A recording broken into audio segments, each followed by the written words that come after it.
ஆதியே துணை.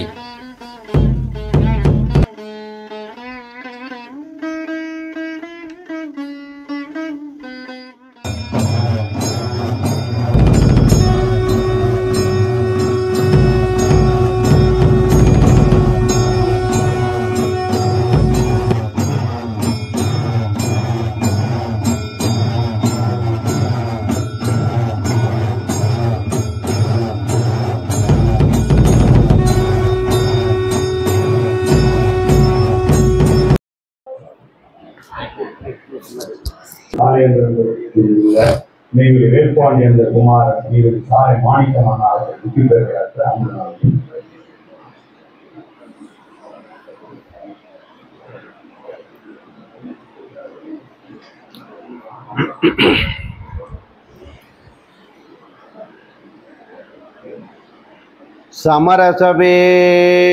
சமரசவேதனாதாவே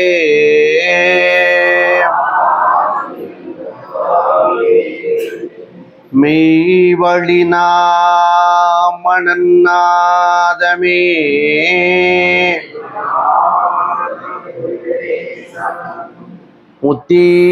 முத்திபூர்ணம்.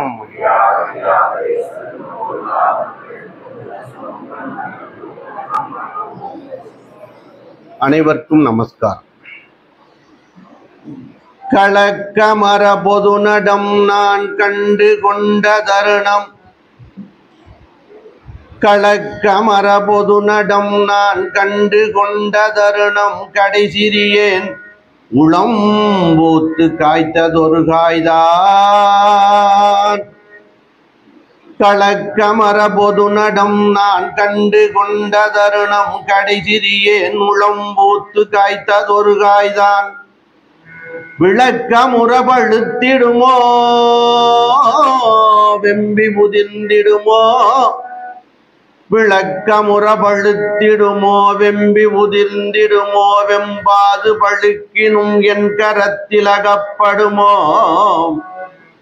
கொளக்கருது மலமாயை கொளக்கருது மலமாயை,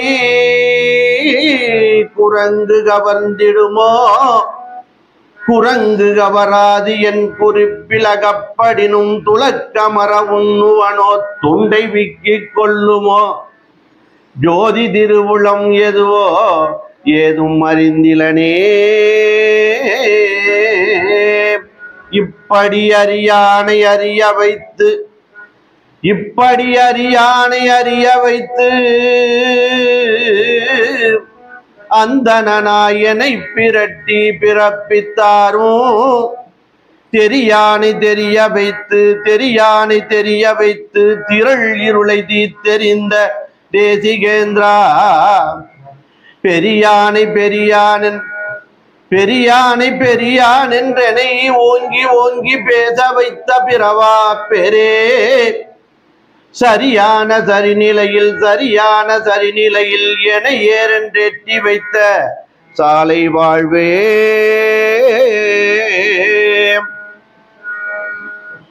நமது தேவகோமான் குருகொண்டல் திலகபிரான் அண்டாண்டங்களும் கடந்து விளங்கும் அகிலாண்ட கோடி பிரம்மாண்ட கைலை நாடு அவர்களுடைய கருணையாலும் அவர்களுடைய தயவாலும் அவர்களுடைய இரக்கத்தாலும் இந்த தை மாத தெய்வீக சபையானது இங்கே மிகவும் சீரும் சிறப்புமாக நடைபெற்று கொண்டிருக்கிறது என்றால் அது மிக ஆகாது. இந்த சபையிலே தேவ ரகசியம், இந்த சபையிலே தேவ ரகசியம் என்ற தலைப்பில் முத்திப்பேருரை ஆற்ற விளைகிறேன். தூல ரகசியம் 12000, ஜீவ ரகசியம் 12000 ஆக 24000 ரகசியங்களை எடுத்து சொன்னதா தெய்வம் எடுத்து நமக்கு வழங்குறாங்க. எல்லாமே தேவ ரகசியம்தான். ஆனால் அது 24000 ரகசியமாக இருக்கிறது, அது கற்பாந்த கோடி கால ரகசியமாக இருக்கு. அவங்க ஒரு எண்ணிக்கைக்காக சொல்கிறாங்க. அத்தனை ரகசியங்களையும் நமது தேவகோமானவர்கள் ஆதிமை உதயபூரண வேதாந்தத்திலும் ஆதி மான்மியத்திலும் யம படரடிபடு கோடாயுத கூறிலும் யமன் படரடிபடு திருமஞான குரலிலும் எடுத்து வைத்திருக்கிறார்கள். அந்த திருவாக்கியங்கள் எல்லாம், அந்த தேவ ரகசியங்கள் எல்லாம் நாம் விரும்பினோம் என்றால் அது பஞ்சாட்சர பொருள். நாம் விரும்பினோம் என்றால் அது பஞ்சாட்சர பொருள். நாம் விரும்பவில்லை என்றால் அது வெறும் எழுத்து. அதை தெய்வம் அற்புதமாக சொல்றாங்க. விரும்பார்க்கு எழுத்தெனவே இருந்த பஞ்சாட்சரம். விரும்பவில்லை என்றால் என்னது? எழுத்து. விரும்பிட்டா என்ன? அது பஞ்சாட்சரம். அது கோடி சூரிய பிரகாசத்தை உனக்கு வாரி வழங்கக்கூடிய செயலாக இருக்கிறது அந்த தேவனுடைய செயல் என்று எடுத்து கொடுக்குறாங்க. அப்போ அந்த தேவ ரகசிய செயல், அந்த தேவ ரகசிய செயல் எப்படி இருக்கிறது என்றால், அந்த தேவ ரகசிய செயல் எதற்கு? தேவ ரகசிய செயல்னா அது எதுக்கு? அந்த தேவ ரகசிய செயல் வேணும் அப்படின்னா, நம்மை அந்த இறைவன் ரட்சிப்பது. இந்த தேவ ரகசிய செயல் எதுக்கு வேணும்னா, நம்மை இறைவன் ரட்சிக்க வேண்டும் என்பதற்காக. சரி, அந்த தேவ ரகசிய செயல் எப்படி இருக்கிறது? நம்மை ரட்சிக்கக்கூடிய அந்த தேவ ரகசிய செயல் எப்படி இருக்கிறது என்றால், அது தெய்வ திருவாக்காக இருக்கிறது. இப்படி நான் என்னுடைய வார்த்தையில சொன்னா அவ்வளவு நல்லா இருக்குமா? இதை என்னுடைய வார்த்தையில சொன்னா நல்லா இருக்குமா என்றால் இருக்காது. ஏன் இருக்காது அப்படின்னா, என்னுடைய வார்த்தையில், நம்முடைய வார்த்தையில் உயிர் இல்லை. நம்முடைய வார்த்தையில் உயிர் இல்லை. அவர்களுடைய திருவாக்கில் உயிர் இருக்கிறது. அதனாலதான் அவர்களுடைய வார்த்தை எடுத்து சொன்னாதான் அது விளங்கு. அதை தெய்வம் அற்புதமா நமக்கு கொடுக்குறாங்க. அது 113வது திருவாக்கியத்தில் அற்புதமா தெய்வம் எடுத்துக்கிறாங்க. உன் ரட்சிப்புக்குரிய தேவரகசிய செயலே இங்கு வா. ஒரே வரியில் சொல்லிட்டாங்க. உன்னை ரட்சிக்கக்கூடியது எது? உன் ரட்சிப்புக்கு அப்படின்னா என் ரட்சிப்புக்கு முடியும், எல்லாருடைய ரட்சிப்புக்கும். உன் ரட்சிப்புக்குரிய தேவரகசிய செயலே எப்படி இருக்கு? வாக்கியமாக இருக்கு. தேவரகசிய செயல் எப்படி இருக்கு? வாக்கியமாக. அது என்ன சொன்ன? அதை இது எல்லாத்துக்கும் தெரிஞ்ச வாக்கியம். ஏன்னா சுலபமான வாக்கியங்களை சொன்னாலாவது புரியுங்கிறக்கா எடுத்துக்கணும். அப்போ உன் ரட்சிப்புக்குரிய தேவரகசிய செயலே இங்கு வாக்கியமாக இறக்கப் பெறுகிறது. அதை என்ன பண்ணணும்? உன் செவியில் வாங்கி. எவ்வளவு எளிமையான ஒரு ஞானத்தை தெய்வம் வழங்கியிருக்கிறாங்க அப்படின்னு நாம் நினைச்சோமா என்றால், அதை உன் செவியில் வாங்கி சிந்தித்து பிறரிடம் பேசுவது என்ன? தவத்தைக்கான எத்தனையோ மடங்கு அதீதமான உன்னதமுடையது. நாம் தவத்தை செய்ய முடியுமா என்றால் முடியாது. ஆனா இதை சிந்திச்சு நம்ம எடுத்து பேசுறதுனால தெய்வத்திடமிருந்து தவத்தை நாம் பெற முடியும் என்பதை தெய்வம் அற்புதமாக நமக்கு எடுத்து அதை வழங்குறாங்க. அப்போ இதையே திருமங்கை ஆழ்வாரும் சொல்றார். திருமங்கை ஆழ்வார் என்ன சொல்றார்னா, பேசினார் பிறவி நீத்தார். பேசினார் பிறவி நீத்தார். நீ பேசு. உன்னுடைய பிறவி எதை பேசுறது? உலகாய விஷயங்களையா?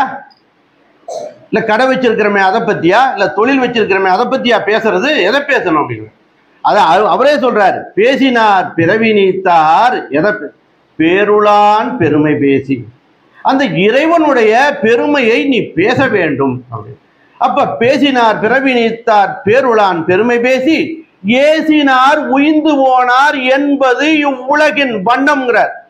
அது என்ன ஏசினார்?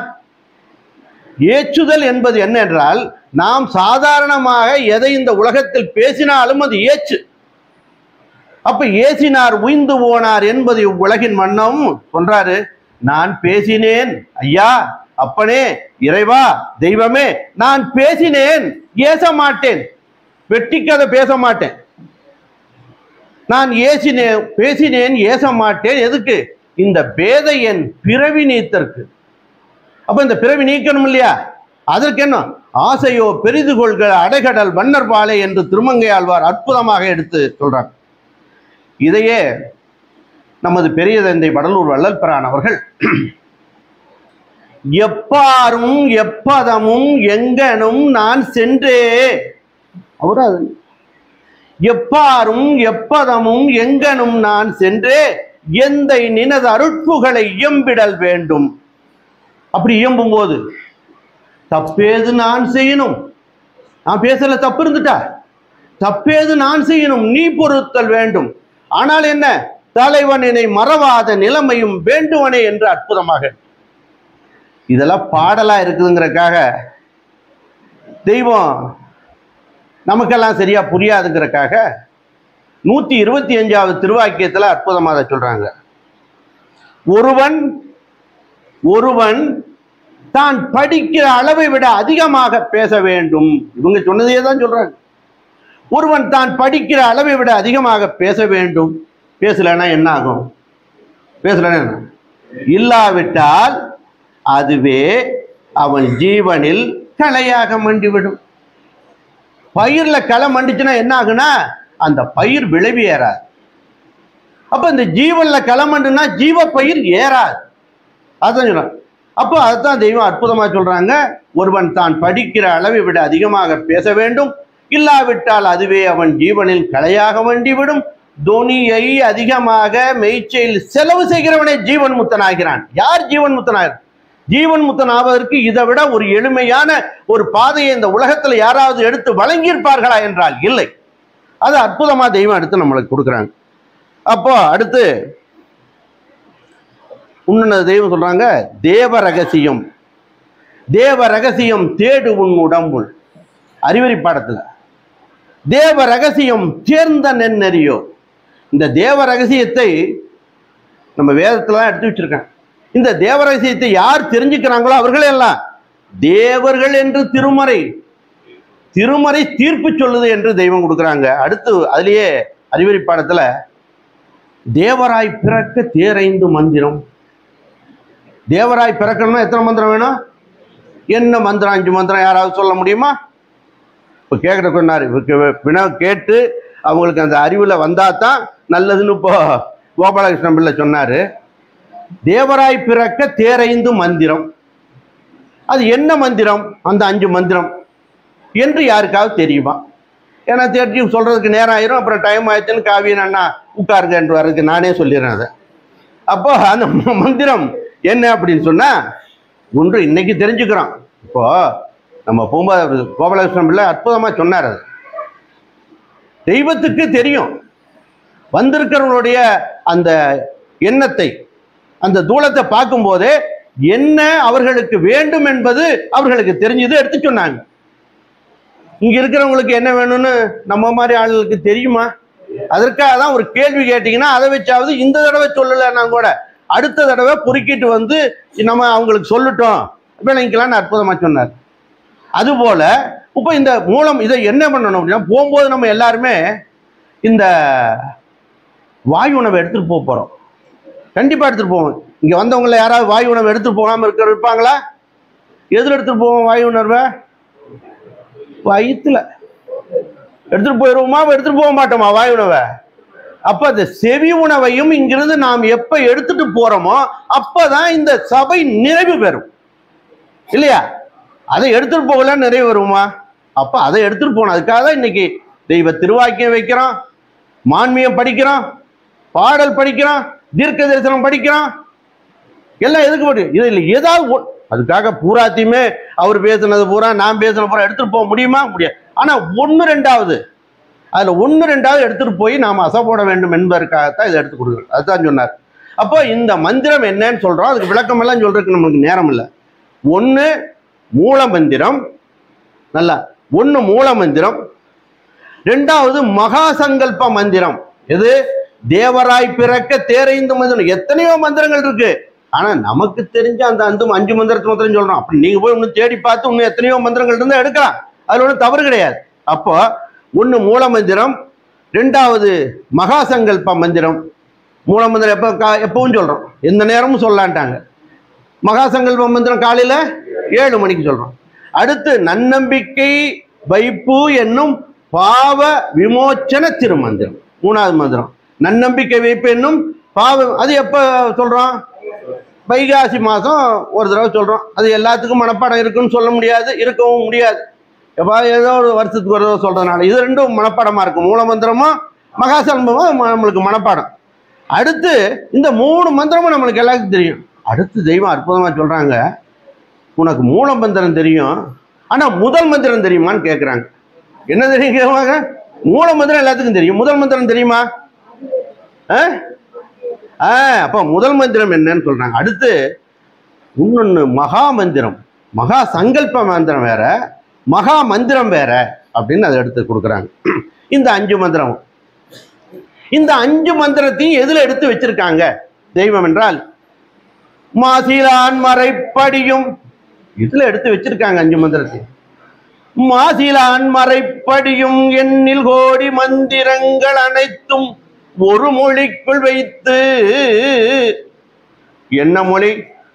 தமிழா, இங்கிலீஷா, இந்தியா, உருதா, கன்னடமா? எந்த மொழிக்குள் எடுத்து வைத்தார்? தாய் பாஷை தமிழ் தான், அது தெரியும். ஆனா என்ன மொழி? ஒரு மொழி என்ன என்ன? சரி. அப்ப மாசிலான் மறைப்படியும் எண்ணில் கோடி மந்திரங்கள் அனைத்தும் ஒரு மொழிக்குள் வைத்து தேசிகர் என் துக்க உடல் நீக்கி உள்ளே சுக உடலை காட்டிய பொன்னரங்கர் தானோ. என்ன பண்ணாங்க? பேசினார் இந்த நாயேனை ஒரு பொருட்டா எண்ணி. எல்லாத்தையும் தான், ஒருத்தர் மட்டுமா? பேசினார் நாயேனை ஒரு பொருட்டா எண்ணி. எதற்கு? பிஞ்சகன்றன் நோக்கி நிற்க என் நோக்கேக வாசிவா சிவா வரவு கண்டேன். வரவு தான், செலவே கிடையாதுங்க. வரவு கண்டேன் கண்டேன் வள்ளல் திருவடி கமலம் வாழ்வன் நெஞ்சே அப்படின்னு கொடுக்குறாங்க. அப்ப இந்த 5 மந்திரத்துல 3 மந்திரம் நம்மளுக்கு தெரியுட்டோம், நம்ம ரெகுலரா தெரிஞ்சது.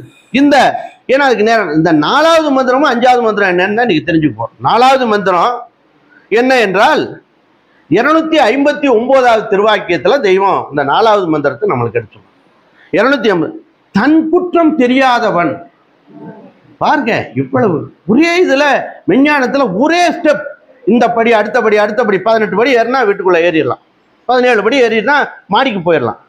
அப்போ ஒவ்வொரு படியா ஏறினா அந்த மெய் வீடு அடையலாம்.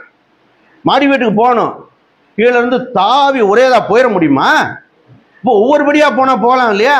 அந்த ஒவ்வொரு படியாக தெய்வம் எடுத்து வைத்திருக்கிறார்கள் நமக்காக. யாருக்காக? நமக்காக அப்படின்னு சொல்றோம். அப்போ அந்த 5வது மந்திரத்துல அந்த 259 4வது மந்திரத்துல தன் குற்றம் தெரியாதவன் தன் புகழுடம்பு தெரியாதவன் ஆகிவிடுவான். தன் குற்றம் தெரியல அப்படின்னு சொன்னா தன் புகழுடம்புனா என்ன? ஜீவதேகம். புகழுடம்பு, அதான் புகழுடம்பு. இது புகழுடம்பு அல்ல, இது அழியக்கூடிய தேகம்ட்டாங்க தெய்வம். அது அவர்களுடைய கருணையால அழியாமை வைக்கிறாங்க, அது வேற. அப்போ தன் குற்றம் தெரியாதவன் தன் புகழுடம்பு தெரியாதவன் ஆகினான். தன் குற்றத்தை குறித்து கொள்ளல் தான் தன்னை தண்டித்துக் கொள்வது. நீ வேற யாரும் தண்டிக்க வேண்டாம். நம்ம என்ன குற்றம் செஞ்சோம்?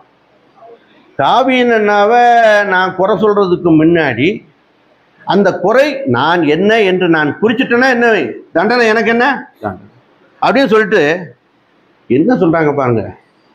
எமது மெய்வழி குலத்து மக்கள், ஆணுக்கு மட்டும் சொன்னாங்களா? பெண்ணுக்கு மட்டும் சொன்னாங்களா? ஆண் பெண் இருபாலருக்கும் வேண்டிய முதல் மந்திரம் இது.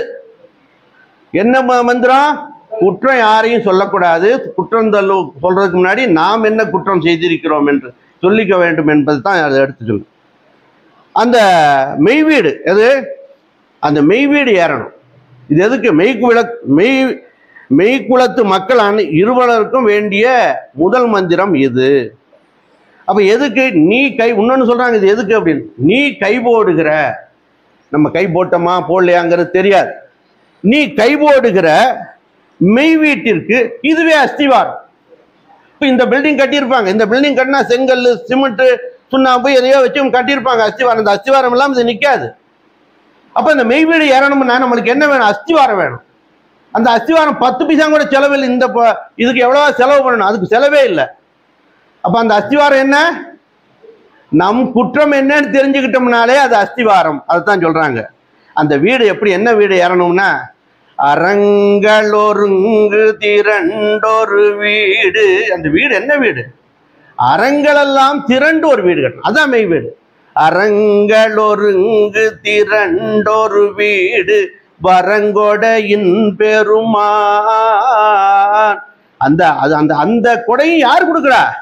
அந்த இறைவன், நமது தெய்வம் தான் கொடுக்குறாங்க என்று எடுத்து கொடுக்குறாங்க. 5வது மந்திரம். அப்ப 4வது மந்திரம் பார்த்தா 3 மந்திரம் தெரியும் உங்களுக்கு.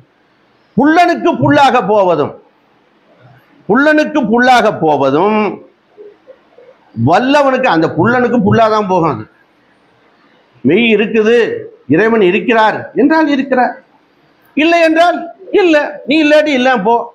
தெய்வம் சொல்லுவாங்க, நான் நல்லா சாப்பிட்டுட்டு, நாங்க 3 நேரம் நல்லா சாப்பிட்டு நல்லா இருக்க, நீ சாப்பிடாம பட்டியா இருந்தா கெட. அப்படி தெய்வம் இருக்குன்னு சொன்னா உண்டு. அதுதான் சொல்றாங்க, புல்லனுக்கு புல்லாக போவதும் வல்லவனுக்கு மந்திர வாளாக நிற்பதுவே மகா மந்திரம். மகா மந்திரம் என்ன? நீ புள்ளையும் வல்லவனாக ஆக வேண்டும் என்று சொல்றாங்க. அந்த மகா மந்திரம்னா என்ன?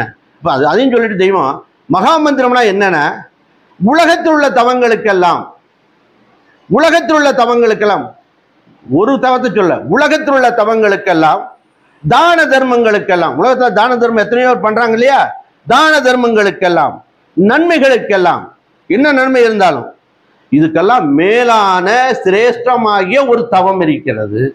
இதுக்கு மேலான ஒரு சிரேஷ்டமாகிய தவம். அந்த சிரேஷ்டமாகிய தவம் என்ன என்று கொடுக்குறாங்க. முன்னு பின்னு இல்லாத முதல்வன் சன்னதிக்கு. முன்னு பின்னு இல்லாத முதல்வன் யாரு?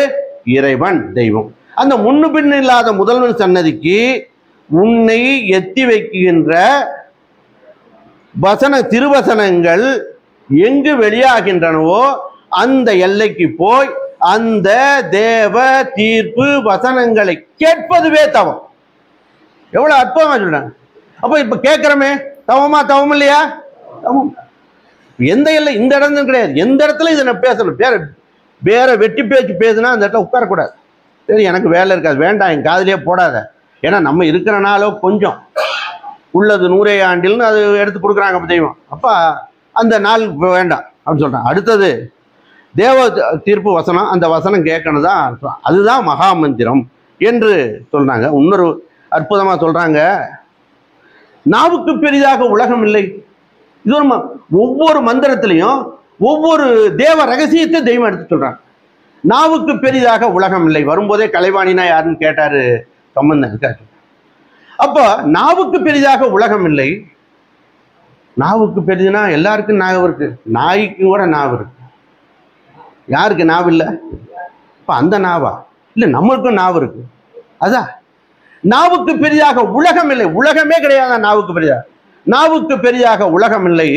அற்புதமா சொல்றாங்க, கலைவாணி குடியிருப்பு நாவில் என்று. கலைவாணி குடியிருப்பு நாவில் என்று எது சொல்லுது? வேதம் சொல்கிறது. வேதம் யார்? தெய்வம். வேதம் சொல்கிறது. ஆகவே அந்த கலைவாணி, எந்த கலைவாணி? அந்த நாவில் இருந்த கலைவாணி உன் நாவிலும் இருக்கும்படி உன் நாவை நீட்டி அகற்றி வேதனாவாக வளர்க்க வேண்டும் என்பது யாருடைய எண்ணம்? இறைவனுடைய, தெய்வத்தினுடைய எண்ணம் என்று சொன்னாங்க. ஆமா, நாவு என்றால் நம்முடைய நாவா? அல்ல, அது தெய்வத்தினுடைய நாவு. அந்த தெய்வத்தின் நாவுல தான் கலைவாணி குடியிருக்கு. நாம் தெரிஞ்சுக்கணும், அந்த நம்ம நாவில் இல்லை, அது அவங்க நாவுல குடியிருக்கு அந்த கலைவாணி. அந்த கலைவாணி குடியிருக்கிற நாவுனாலதான் அது கடலை திடலாக்கும், திடலை கடலாக்கும். அந்த நாவு இருக்கிறனாலதான் அது ஆக்குது. இன்னொன்னு பண்ணுது, நரரை மக்களாக்கும், மக்களை தேவர்களாக ஆக்கும், அந்த தேவர்களை ஜெய சீடர்களாக ஆக்கும். இப்படி ஆக்கின நாவுல, அப்படி இருந்த நாவல இருந்து, அந்த தெய்வ நாவில் இருந்து வெளியானதை என்ன வெளியாச்சோ, அவர்கள் நாவில் இருந்து என்ன வெளியானது, எதையோ பேசிக்கொண்டு, நம்ம எதையோ தான் பேசுவோம். டைம் கிடைச்சதுன்னா டீ குடிக்கிறதுக்கு முன்னாடி பாருங்க எத்தனை பேச்சுன்னு. டீ குடிக்கிற 5 நிமிஷத்துக்குள்ளே எத்தனையோ பேச்சு. அப்போ எதையோ பேசிக்கொண்டிருந்த நம் நாவிலும் பேசி பேசி பேசி பேசி அந்த கலைவாணி நம் நாவிலும் வர வேண்டும் என்ற தேவ ரகசியத்தை தெய்வம் இந்த திருவாக்கியத்துல நமக்கு எடுத்து சொல்றாங்க.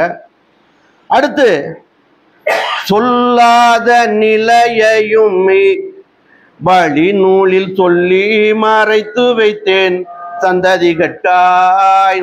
என்ன சொல்லாத நிலையை எல்லாம் எடுத்து, அவ்வளவு ரகசியம் எடுத்து வச்சிருக்காங்களா? அது சொன்ன இல்லையா, 24,000 அல்ல, சொல்ல ஒண்ணாத 10,000 கோடி. அது சொல்ல முடியுமா? அவ்வளவு ரகசியங்கள் எடுத்து வச்சிருக்காங்க. அதை போய் உள்ள நுழைஞ்சு போய் பார்க்க போனோம்னா அவ்வளவு ரகசியம். அதுல சிலது மட்டும் நாம் சொல்றோம். என்ன ரகசியங்களை தெய்வம் எடுத்து வச்சிருக்காங்க அப்படின்னு. கடவுள்னா யாரு? கடவுள்னா யாரு? மனுஷன் யாரு? கடவுள் யாரு? மனுஷன் யாரு, கடவுளுக்கும் மனுஷனுக்கும் என்ன சம்பந்தம், நீதினா என்ன, நீதி எனும் பொருள்னா என்ன, எது நித்தியம், இது தனித்தனியா இருக்கு. எது நித்தியம், எது அனித்தியம், எது பாவம், எது புண்ணியம், எது பிறப்பு, எது இறப்பு, இந்த மனிதனுக்கும் மிருகங்களுக்கும் உள்ள வித்தியாசம் என்ன? இதெல்லாம் தேவ ரகசியம் இல்லையா? எல்லா ரகசியத்தையும் எடுத்து சொல்லியிருக்காங்க. ஆமா, நல்லா ஒன்று கவனிக்கணும். இந்த நாவு இருக்கே, இந்த நாவு எத்தனை ஆயிரம் கவலையை விழுங்கிருக்கும், விழுங்கிருக்கும் அப்படிங்கிருக்காது, விழுங்கிருக்கும். எவ்வளவு பேசியிருக்கும், என்னைக்காவது தேஞ்சிருக்கா? கால் எவ்வளவு நடந்திருக்கும், என்னைக்காவது தேஞ்சிருக்கா? அந்த ரகசியம் தெரியுமா? சரி, இந்த எகிறு, இந்த தூள ரகசியத்தில் இந்த எகிர் இருக்கு, எகிர் பெருசா பல்லு பெருசா? எது பலம்? எகிர் எது பெருசு? ஆனா எகிர்ல வச்சு ஒரு கடுமையானதை கடிக்க முடியுமா? முடியாது. ஆனா பல்லுல வச்சு கடிக்கலாம். எல்லாம் பாருங்க, பல்ல வச்சு கடிக்கலாம். ஆனா அந்த பல்ல கொண்டு போய் இறைவன் என்ன பண்றான்னா சாப்பிட்டான ஒரு எகிர்ல வச்சு படைக்கிறார். அப்ப எது பலம் வாய்ந்தது? பல்ல விட எது வாய்ந்தது? எகிர் தான் வாய்ந்தது. ரயில் பெருசா தண்டவாளம் பெருசா? தண்டவாளம் தான் பெருசு. அவ்வளவு பெரிய ரயிலை அது தாங்குது என்றால் எது பெருசு? ஆனா ரயில் தான் பெருசுன்னா, இப்படித்தான் நம்மளுடைய எண்ணம் இருக்கு. புரியுதா? எது பெருசாக இறைவன் படைத்து வைத்திருக்கிறார் என்பதை அந்த தேவ ரகசியத்தை தான் தெய்வம் அள்ளி நம்மளை கொடுத்துருக்காங்க. அதை நாம் சிந்திச்சு செயலாற்றி கொண்டு வரணுங்கிறதுக்காக சொல்ற. அப்ப மிருகங்களுக்குள்ள வித்தியாசம். மனிதனுடைய கடமை என்ன? நிறைய இருக்கு, நான் சொல்ல வரல. நம்முடைய சொந்த நாடு எது? நம்முடைய சொந்த நாடு எது? இதுக்கெல்லாம் விட சொல்ல. நாம் எங்கு செல்ல வேண்டும்? நமக்கு துணை எது? மெய் என்றால் என்ன? வித்து என்றால் என்ன? வித்துலா வித்து என்றால் என்ன? சத்தியம் என்றால் என்ன? சத்தியம் விளையும் தெய்வம் தான் கேட்கிறேன். சத்தியம் விளையும் தலம் எது? சத்தியத்தின் பிறப்பிடம் எது? என்ன அடுக்கடுக்கா கோடிக்கணக்கா சொல்றாங்க. நகல் எது? நகல் தெய்வம் எது? யார சொன்னாங்க? நகல் தெய்வம் எது? அசல் தெய்வம் எது? அழியாத செல்வம் எது? நம் சொந்த வீடு எது? விபூதி என்றால் என்ன? ருத்ராட்சம் என்றால் என்ன? சிவகாசி சபையில பேசினார் சம்பந்தன். அப்ப விபூதி என்றால் என்ன? ருத்ராட்சம் என்றால் என்ன? இப்படி பல்லாயிரக்கணக்கான அந்த சொல்ல ஒண்ணாத ரகசியங்களை தெய்வம் எடுத்து சொல்றாங்க. அடுத்து சந்ததிக்கு ஒண்ணு சொல்றாங்க. புகன்றது கேள் கலைஞானம் 2ஆம் காண்டம். விளையாட்டுக்காவா? யாருக்கு? சந்ததிக்குன்னு அதுல சொன்னாங்க. சொல்லாத நிலையையும் மெய் வழிநூலில் சொல்லி மறைத்து வைத்தேன் சந்ததிகளுக்காய். எடுத்த அப்ப யார் சந்ததி? இதை யார் யார் எடுத்துக்கொண்டார்களோ அவர்கள் அவ்வளவு பேரும் சந்ததி. எடுக்காதவங்களை பத்தி நம்மளுக்கு பேச்சு வேண்டாம். அவங்க பூரா சந்ததி. அதாவது அதே இங்க சொல்றாங்க. புகன்றதுகள் கலைஞானம் 2ஆம் காண்டம் புதல்வர் இந்த மாணவர்க்கு புதையலாகும். யார் மாணவரோ அவங்களுக்கெல்லாம் எது அது என்ன? புதையல் என்று எடுத்து கொடுக்குறாங்க. இதை தெரியலனா இவ்வளவு சங்காரமா தெய்வம் எடுத்து சொல்லியும் இந்த மரமண்டையில ஏறல அப்படின்னா யாருன்னு சொல்றாங்கன்னா அவர்களை இருள் மனத்தினர். என்ன சொல்றாங்க? அவர்களை இருள் மனத்தினர். அது எப்படி இருள் மனத்தினர்? 7 கோடி சூரியர் தான் எதிர் நின்றாலும், அப்பா எத்தனை கோடி சூரியன் வந்து எதிர் நின்றாலும் குருடனுக்கு பார்வை தெரியுமா? இது என்ன புதையல் எடுத்து வச்சிருக்காங்க தெய்வம். 7 கோடி சூரியர் தான் எதிர் நின்றாலும் இருளன்றி குருடருக்கு துலக்கம் உண்டோ? அது என்ன? வேதம்னா என்ன? முழு வேதம். என்னையா முழு வேதம்? தவத்தினுடைய வாய்மை. முழு வேதம் தவ வாய்மை. அது என்ன? முனிவன் வாக்கு மூண்ட இருள் மனத்தினர்க்கு விளக்கமாமோ. நம்ம என்ன செய்யறோம்? நலுங்குலக பொருள் நாடி. நலுங்குலக பொருளை நாட வேண்டான்னு தெய்வம் சொல்லல. நாம எப்படி நாடுமா? வெறுமை கொண்டு. அதைத்தான் சொல்றேன். நலுங்குலக பொருள் நாடி வெறுமை கொண்டு என்ன பண்ற? நாசமுற அவசரம் கொண்டு. எதை அவசரம் கொண்டு விட்டுட்டோம்? அந்த தேவ ரகசியத்தை தெய்வத்தை அவர்கள் என்ன சொன்னாங்கன்னு விட்டுட்டோம். நாசமுற அவசரம் கொண்டதனை விட்டு எழுபிறப்பும் விழுந்து விழுந்தழுந்தினாலும் எரி நரக விரகவன் என்று எம்பும் வேதம் என்று கொடுக்குறாங்க. ஒரே ஒரு சின்ன கதையை சொல்லி இந்த முத்தி பேருடைய நான் நிறைவு செய்கிறேன். ஏன்னா இப்ப பேசுனது பூரா முத்தி பேருரை. இப்ப நான் சொல்ல போறது முத்தி பேருரை அல்ல. ஏன் அப்படின்னா நல்லா நம்ம தெரிஞ்சுக்கணும், முத்தி பேருரை என்பது தெய்வ திருவாக்கு, ஞானிகளுடைய திருவாக்கு, பெரியோருடைய திருவாக்கை எடுத்து சொன்னாதான் அது முத்தி பேருரை. கதையோ நிகழ்வோ சொல்லலாம், சொல்லக்கூடாதுங்கள சொல்லலாம், அது முத்தி பேருரை அல்ல என்பது என்னுடைய நினைவுல வந்ததை நான் உங்ககிட்ட, ஏன்னா அதுக்கு நான் ஜவாப்தாரி அல்ல. இருந்தாலும் அதை சொல்ல வேண்டியதை சொல்லணும் இல்லையா, அதற்காக நான் சொல்லிக்கிறேன்.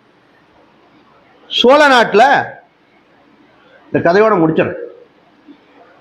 சோழ நாட்டில் இது ஒரு ரகசியம் தான். இந்த ரகசியம் நம்மளுக்கு தெரியுதான் பாருங்களேன், எல்லாரும் யோசிச்சு பாருங்களேன். சோழ மன்னர் சேக்கிழார் பெருமானிடம் 3 கேள்வி கேட்கிறார்.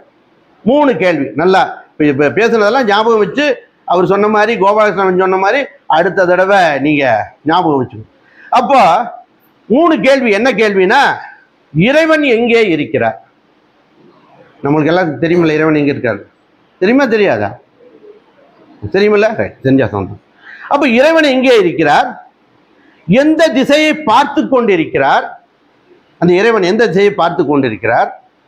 இப்போ என்ன செய்து கொண்டிருக்கார்? இந்த நேரத்தில் என்ன செய்து கொண்டிருக்கிறார் என்று 3 கேள்வி கேட்கிறார். சேக்கிழார் பெருமான் எவ்வளவோ விஷயத்தை எடுத்து, அவருக்கு தெரியாததா, அற்புதமா எடுத்து அந்த மகாராஜா கிட்ட வண்ண வண்ணமா எடுத்து சொல்றார். ஆனா அதெல்லாம் அந்த மன்னனுக்கு திருப்தி அடையல. அதெல்லாம் எனக்கு திருப்தி அடையல, நீ நாளைக்கு போய் நாளைக்கு வரும்போது இதற்கு சரியான விடை எனக்கு சொல்லணும் அப்படின்னு கட்டளையிடுறார். அரசருடைய கட்டளைய மீற முடியுமா? முடியாது. நல்லா தூக்கம் வருது பாருங்க. இந்த கதை சொன்னாலே, நான் ஞானம் பேசினா தூக்கம் வருங்கிறக்க தான் கதை பேசுறேன். அந்த கதை பேசும்போதும் தூக்கம் வருதுன்னா நாம் என்ன செய்ய முடியும்னு சொல்லுங்க. நாம் இதற்கு மேல் ஒன்றும் சொல்வதற்கில்லை அப்படிங்கிற மாதிரி அதை சொல்றாங்க. அப்போ அந்த அதை கேட்குற இந்த 3 கேள்வி கேட்குறாங்க. அவரு போய் வீட்டுக்கு போறார், யோசிச்சுட்டே போறார். என்ன அட நான் நாளைக்கு சொல்லணுமே, என்ன செய்யறது? அப்போ அவருடைய வீட்டில் 11 வயசு பேத்தி, 11 வயசு பேத்தி தாத்தா வரும்போது எப்பவும் கவனிக்கும். எப்பவுமே சாதாரணமாக வருவார், சந்தோஷமாக வருவார், சாதாரணமாக அரசவையிலிருந்து வர்றார் இல்லையா, அப்போ வருவார். இன்னைக்கு அவரு கவலை தோய்ந்த முகத்தோட வர்றாரு. அப்போ அந்த பேத்தி கேட்குது, ஏன் தாத்தா இப்படி முகம் வாட்டமா இருக்கீங்களே, அது எதற்காக என்று அது கேட்குது. கேட்டதுக்கு 11 வயசு அந்த ராஜாவுக்கே நம்ம சொன்னது புரியலையே, இந்த 11 வயசு பொண்ணுக்கு நம்ம என்ன விளக்கம் சொல்லி நாம் இதுக்கு புரிய வைக்கிறது என்று நினைச்சு அவர் ஒண்ணு சொல்ல, இருந்தாலும் பேத்தி விடல. சொல்லுங்க தாத்தா அப்படிங்கிறது. அப்புறம் இந்த விவரத்தை சொல்றாரு. அப்ப விவரம் சொன்னோன்னே அது என்ன சொல்லுது, நாளைக்கு நீங்க வர வேண்டாம் அரசவைக்கு, நான் போறேன், அரசவைக்கு நான் போறேன் அப்படின்னு சொல்லுது. சரின்ட்டு மறுநாள் காலையில அந்த பேத்தி, சேக்கிழாருடைய பேத்தி அங்க போகுது. இப்போ போன உடனே சேக்கிழாருடைய பேத்தினோடனே உள்ள விட்டுறாங்க. எல்லாத்தையும் விடுவாங்களா? அரசவையில் விட மாட்டாங்க. சேக்கிழாருடைய பேத்தினோடனே உள்ள விட்டுறாங்க. அப்புறம் அரசர்கிட்ட கூட்டிட்டு போறாங்க. அரசரும் சேக்கிழார் பேத்தினோடனே உட்கார சொல்லி, என்ன அப்படி வாங்க அப்படின்னு, வர்ற தாத்தா வர்றாரா அப்படின்னு, இல்லை தாத்தாவுக்கு கொஞ்சம் உடல்நிலை சரியில்லை, அதனால நான் நீ எதுக்கு வந்திருக்கிற அப்படின்னு அரசர் தாழ்மையாக கேட்டுக்குது அந்த பொண்ணு. அரசர் நேற்று 3 வினாக்கள் கேட்டாராம், அதுக்கு விட சொல்ல சொல்லி என்னை அனுப்பிச்சாரு அப்படின்னு சொல்லி ஆச்சரியப்படுறாரு. என்ன நீ விட சொல்றதா? அது அவர் விட இல்லை, இது இந்த பொண்ணே விட சொல்லுது அப்படின்னு ஆச்சரியப்பட்டுட்டு, என்ன கேள்வி கேளுங்க அரசே அப்படின்னு தாழ்மையா சொல்லுது. அப்படின்னு உடனே அரசர் சொல்றாரு, முதல் கேள்வி, இறைவன் எங்கே இருக்கிறார்? இறைவன் எங்கே இருக்கிறார்னு கேள்வி கேட்கணும். இப்போ நம்மளும் தெரிஞ்சுக்கணும்ல இறைவன் எங்கே இருக்கிறார். அப்போ சொல்லும்போது அது சொல்லுது, ஒரு டம்ளர்ல உடனே நம்ம சில்வர் டம்ளர் மாதிரி, ஈய டம்ளர் மாதிரி, அங்கே என்ன இருக்கு, வெள்ளி டம்ளர், நல்ல இதுதான் உயர்ந்த தங்கத்தையும் கூட கொண்டு வந்திருக்கலாம் இல்லையா, டம்ளர்ல பால் கொண்டு வந்து ஆனால் இனிப்பு போட்டு அதில் கொண்டு வரணும் அப்படின்னு சொல்லுது அந்த அம்மா. அந்த பொண்ணு சொல்லுது. அவரும் உடனே இங்கே யார் எங்கே கொண்டு வா அப்படின்னு உடனே அங்கிருந்து அந்த பால் டம்ளர்ல இனிப்பை போட்டு கொண்டு வராங்க. வந்த உடனே அதை கொஞ்சம் அரசருக்கு வேண்டிக்கிறேனான்னு கொஞ்சம் குடிச்சு பாருங்க. அரசர் குடிக்கிறார். குடிச்ச உடனே என்ன சொல்லுது, எப்படி அரசரே இருந்துச்சு? இனிப்பா இருந்துச்சு அப்படின்னு. எப்படி தெரிஞ்சீங்க அப்படின்னு, உணர்வுல எனக்கு தெரிஞ்சது. இந்த இனிப்பு சுவை அது கேட்டது. இந்த இனிப்பு சுவை இந்த பால்ல எங்க இருந்துச்சு? இந்த இனிப்பு சுவை இந்த பால்ல தானே இருந்துச்சு. இந்த இனிப்பு சுவை இந்த பால்ல மேல இருந்துச்சா, கீழே இருந்துச்சா, பக்கவாட்டுல இருந்துச்சா, எங்க நடுவுல இருந்துச்சா, எங்க இருந்துச்சு? இது என்ன பேச்சு? எல்லா இடத்துலையும் தான் இருந்துச்சு. அந்த இனிப்பிட்டு எங்க இருந்துச்சு? எல்லா இடத்துலையும் தான். அது போலதான் அரசே, எல்லா இடத்திலும் இறைவன் இருக்கிறார், எல்லா இடத்திலும் இறைவன் இருக்கிறார் அப்படின்னு அது சொல்லுது. அதே போல இறைவனை நீங்க எப்படி பாலினுடைய சுவை உணர்ந்தீர்களோ அது போல இறைவனை நீ உணர்ந்துதான் பார்க்க முடியும் என்பதையும் சொல்லுங்க. அது கொஞ்சம் சீட்டுக்கு முன்னாடி வந்துட்டாரு, பரவாயில்ல இந்த பொண்ணு நல்லா தான் சொல்லுதுன்ட்டு. அடுத்த கேள்வி என்ன அப்படின்னா, இறைவன் எந்த திசையை நோக்கி கொண்டிருக்கிறார்? இறைவன் எந்த திசையை நோக்கி கொண்டிருக்கிறார்னா, ஒரு குத்து விளக்கு ஏற்றிட்டு வர சொல்லுங்க அப்படின்னு. அந்த குத்து விளக்கை ஒன்று ஏற்றிட்டு வருவாங்க, மூடி போட்ட விளக்குல குத்து விளக்கு தெரியும் இல்லையா, ஏற்றிட்டு வர சொல்லி அங்கே வச்சோடனே இந்த குத்து விளக்கு எந்த திசையை பார்த்துட்டு இருக்குது அரசே அப்படின்னு. எல்லா திசையும் பார்க்குது. அந்த இறைவனும் எல்லா திசையும் பார்க்கிறார். இன்னும் ஆச்சரியமா போயிடுது. மூன்றாவது கேள்வி என்ன அப்படின்னு சொன்னா, இப்பொழுது என்ன செய்து கொண்டிருக்கிறார் இந்த கடவுள், இப்ப சொல்லு அப்படின்னு இப்படி மாற்றிடுவோம் அப்படின்னு சொல்லுது. உடனே சொல்லுது, அது வணங்கி அரசரை வணங்கி, அரசே ஒரு 10 நிமிஷம் ஒரு 1/4 மணி நேரம் என்னை அரசியாக்க முடியுமா அப்படின்னு கெஞ்சி கேட்டுக்குது. உடனே அவரு பரிதாபப்பட்டு அரசியாக்கிறார். யார? 15 நிமிஷம். யாரு இங்கே இந்த 15 நிமிஷத்துக்கு அரசி யாரு? அந்த அம்மா தான் அரசி, அந்த பொண்ணு தான் அரசி அப்படின்னு உடனே அரசியாக்கிறார். உடனே அந்த காவலர்களை கூப்பிட்டு அது என்ன சொல்லுது, யார் எங்கே இந்த அரசர் அமைச்சர்கள் முதல்ல எல்லாத்தையும் தூக்கி உள்ள போடு, ஜெயில எல்லாத்தையும் தூக்கி உள்ள போடு, ஜெயில இருக்கிறவங்க எல்லாம் வெளியே விடு, இவங்கிட்ட இருக்கிற பணத்தை எல்லாம் பிடுங்கி அவங்ககிட்ட கொடு அப்படின்னு கட்டது. அரசருக்கு ஆச்சரியமா போகுது, என்ன அப்படிங்கிறாரு. அதுக்கு சொல்றாரு, இதைத்தான் இறைவன் செய்து கொண்டிருக்கிறார். என்ன செஞ்சிட்டு இருக்காரு? இதைத்தான் இறைவன் செய்து கொண்டிருக்கிறார். மேலே உள்ளவர்களை கீழே தள்ளுகிறார், கீழே உள்ளவர்களை மேலே தள்ளுகிறார். கால சக்கரமானது சுழன்று கொண்டிருக்கிறது. அதனால் என்ன ஆகுது? காலச்சக்கரம் இரவு பகலாகிறது, பகல் இரவாகிறது. உயர்ந்தவன் தாழ்கிறான், தாழ்ந்தவன் உயர்கிறான், பிறந்தவன் இறக்கிறான், இறப்பவன் பிறக்கிறான். இதுதான் இந்த உலகம். இந்த உலகத்தை இறைவன் நடத்துகிறார். இதனால நாம் யாரும் கர்வப்பட தேவையும் இல்லை, கவலைப்பட தேவையும் இல்லை என்று அந்த பொண்ணு அந்த அரசருக்கு கொடுக்குது. அப்போ அந்த கொடுத்த உடனே அப்படி அந்த விளக்கத்தை சொல்லுது. இது ஒரு தேவ ரகசியம். தெய்வம் ஒன்னே ஒன்னத்தை சொல்லி, தெய்வம் இந்த பொங்கலுக்கு வந்தவங்க எத்தனை பேர் கேட்டீங்கிற காரணம், பொங்கல் அன்னைக்கு தெய்வ திருவாக்கியம் வச்சாங்க. பொங்கல் நினைச்சு இல்லையா, அன்னைக்கு இந்த சாயந்தரம் தெய்வ திருவாக்கியம். யாருக்காவது நினைவு இருக்கான்னு பார்க்க, உங்களுடைய நினைவுக்காக இதை ஒன்று மட்டும் சொல்றேன். அன்னைக்கு தெய்வம் அந்த திருவாக்கியத்துல நான் யார், நாம் யார், தெய்வம் யாரு, நம்ம யாருன்னு சொல்றேன். யாருக்காவது நினைவு வருதான்னு பாருங்க. தெய்வம் யாரு, அவங்க யாரு, நம்ம யாருன்னு சொல்லிட்டாங்க. அதில் அதை தெய்வம், அதை சுருக்கமாக நான் சொல்றேன். அதை தெய்வம், நாம் ஒரு ஜீவமாணிக்க வியாபாரி. யாரு தெய்வம்? யாரு? ஜீவமாணிக்க வியாபாரி.